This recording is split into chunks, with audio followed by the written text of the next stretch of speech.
Hello everyone and welcome to Tech Upskill channel. In today's video, I will show you how to enable or disable the Show Desktop button on your Windows 11 taskbar.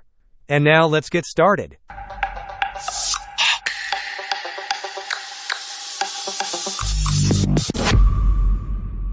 In Windows 11, the Show Desktop button is usually located at the far right corner of the taskbar.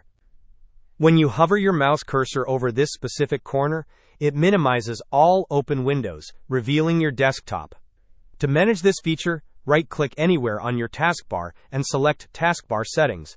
Once you are in the Taskbar Settings window, locate and expand the Taskbar section. Here you will find an option that says, select the far corner of the taskbar to show the desktop. If you uncheck this box, the Show Desktop button will disappear.